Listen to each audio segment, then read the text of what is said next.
Hello, this is Good Evening Europe, live from Madrid with Mustii, who is representing Belgium this year. How are you doing, Mustii? Oh, it's a mixed feeling. I'm really excited. I'm a bit scared also, but I think we have to be scared sometimes. You know, it's a good fear. It's a good energy. Yes. Like for the performance tonight?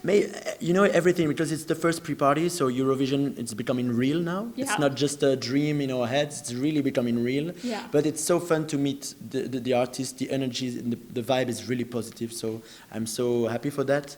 But yeah, scared because, you know, it's the first connection with the audience. It's a big thing, you know, and it's just that I don't want to wait more. I just want to be on stage and perform and do it. You know, it's time now. You know, it's been too long. I need to sing this song like live. And it's also the first time a lot of us will hear the song live. Are you excited to present it?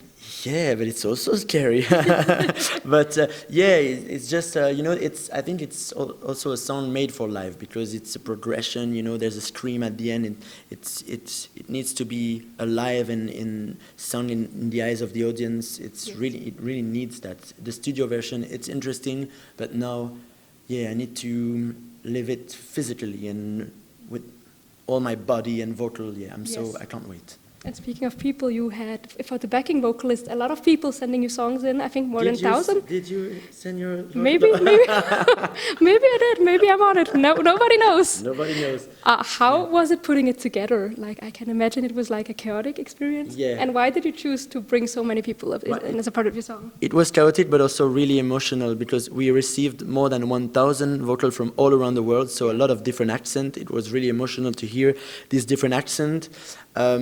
And so lovely because that's what I wanted. I didn't want professional singers. I wanted something with life, energy, something a bit messy and chaotic. Yes. That's really what I wanted, to have this fire.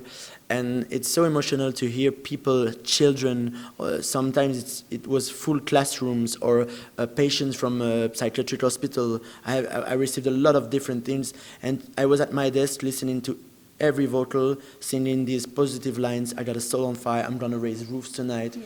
And it was so moving for me. So the hard thing is that I had to make a choice at one point, because if you put 1,000 vocal in a mix, the sound is horrible to hear. Yeah, you can imagine.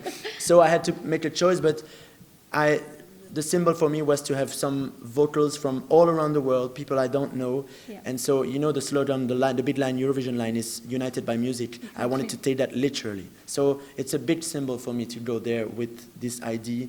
I don't want people to think that it's marketing or strategy. It's really not. It's really because the sound asks it. The sound is the right sound for this. It's the right words. And you know, the first time I created this song, the first part who came was the ending. It was this kind of mantra. Yeah. I got a soul on fire, I'm gonna make moves tonight. It was the first melody I had in my mind, and I was like, okay, it's good with one voice, but I need more and more. I need a massive group effect, because there's something really powerful, sad in a way, melancholic, but you know, the message behind is so positive. It's about resilience, and to have a lot of people from all around the world sing these lines about resilience, for me it's like goosebumps. I really wanted that. And I think you managed to make it like really raw in an emotional way. And the song is very emotional. I want to know how did it come to you? What inspired you to write that song? A lot of different things. Yeah. For example, it followed the progression and the path of my life. Yeah. You know, when I was a child, I was like really shy and closed in some kind of bubble and box, and at one point I had a switch, and I said to myself, okay, I don't have time, life is so fragile, it's so short, I don't have time anymore, so let's stop faking it, stop pretend, and be yourself, and own it, and show your fire to the world. So it's linked to my own way, but in other inspirations were like, for example, the Chekhov play called The Three Sisters. It's a really melancholic play about life, and at the end of the play, one of the sisters is saying, I don't remember the exact quote, but she's saying that life is so fragile, mysterious, violent sometimes. We don't understand everything, but that's the reason why we need to live to the fullest and live like, be freest as possible, you know. That's what we have. We don't have any more time. And that's why I wanted to scream the line before the party's over 8 times in the ending. Yeah. I know it's sometimes for some people it's really repetitive, but it's on purpose because it's the urgency I wanted to put. Before the party's over, it's almost like a scream of urgency, like a warning message. And so you have the contrast between the warning message before the party's over, meaning you don't have time, and behind you have all the vocals from all around the world saying, I got a soul on fire, I'm gonna raise roofs tonight. Okay, I understand, no, let me be free, I will show you who I am. And so that's, but I think we can read the song with several layers, different layers. You know, you can interpret the song regarding your life we're all struggling for different things, different reasons. Sometimes we're struggling against a disease. Sometimes we are rejected from our family. Yeah. And at one point, we need to find that resilience. You know, it's the meaning of the song. Yeah. I'm talking too much, I'm sorry. Just talk. And, you know, as you say, it's a song with a lot of layers. How is it going to be on stage? Can you say anything about that? I know it's a secret, but... It's hard to tell, but, you know, it's always what I'm saying, the clues are in the video clip for me. I want to keep a coherence with the universe that we create in the video, in the mood. So, yeah, I don't want to say more, but there are some clues in the video clip, yes. But it's, I think the importance is to feel the rhythm of the song, not to pull all the strings right now, you know. You need to follow the progression. Take the time. I know Eurovision, it's TV. Sometimes we have to have all the info straight ahead, but I have to be faithful to the song and follow this progression, and then there's a freedom at the end, a climax. Yeah. That's all I can say for now, unless you have a lot of money. Okay.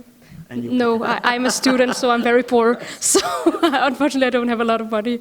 But when you write music in general, what does inspire you as an artist? Oh, it can be different things. Of course, it's my own life. It's a little bit cliche to say that, but for example, I did my last album was about my uncle who suffered from schizophrenia. Yes. So I wrote his own diary in a way. Yes. It was a way for me to connect with him, because when I was a teenager, it was really hard to connect with him, because he was, for me, it was like an alien with this disease that I didn't understand a lot. Yeah. So I like to.